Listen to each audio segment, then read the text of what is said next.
Bonjour et bienvenue sur Boulevard BD. Aujourd'hui, Goat Mountain. Nord de la Californie, 1978. Un gamin de 11 ans, son père, son grand-père et Tom, un ami de la famille, pénètrent dans leur domaine de chasse privée. Malgré les barrières de protection qu'ils ont mises, un braconnier est entré. Ils auraient pu être n'importe quel groupe d'hommes, à n'importe quelle époque.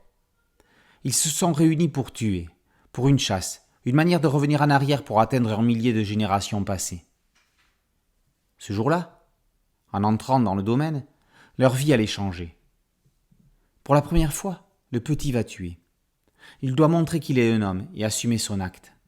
Ça va être d'autant plus difficile pour lui que sa cible ne sera pas un cerf. Goat Mountain est un huis clos en pleine montagne rocheuse. Comme dans tout bon thriller horrifique, ce qui devait passer pour une bonne journée va se transformer en cauchemar à cause d'un événement inattendu.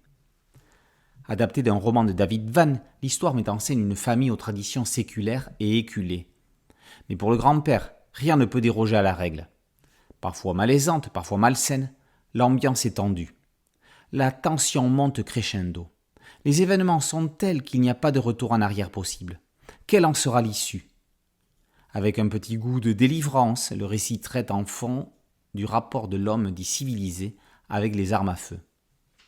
En ces temps troublés de retour en arrière dans une Amérique rétrograde et violente, où tout un chacun peut se balader dans New York avec un pistolet à la ceinture, Goat Mountain a un désagréable goût fortuit d'actualité.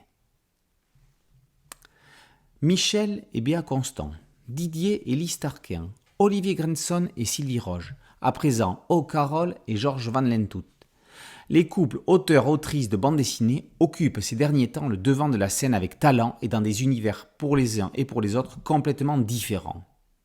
De la chronique sociale à la science-fiction en passant par le thriller, ces duos montrent dans leur création une harmonie naturelle débouchant sur une efficacité hors norme.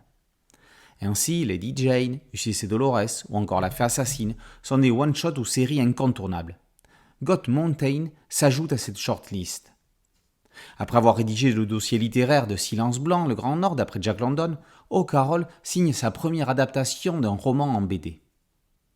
On connaissait Georges Van Lenthout comme dessinateur franco-belge classique. Il a collaboré avec François Walteri, a eu sa série policière Loose-Mog, à l'époque bénie du journal Tintin. Il n'a jamais quitté la scène, mais revient ici dans un style étonnant. Sur un fond en niveau de gris, les touches de couleurs ne se mélangent jamais et scandent les scènes. L'auteur réalise un travail inattendu. Les éditions Phileas sont encore jeunes, mais s'installent avec un fond solide.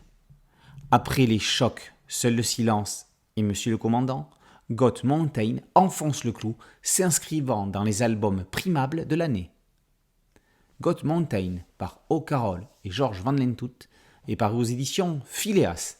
Boulevard BD, c'est un podcast audio, une chaîne YouTube. Merci de liker, de partager et de vous abonner. A très bientôt sur Boulevard BD. Ciao.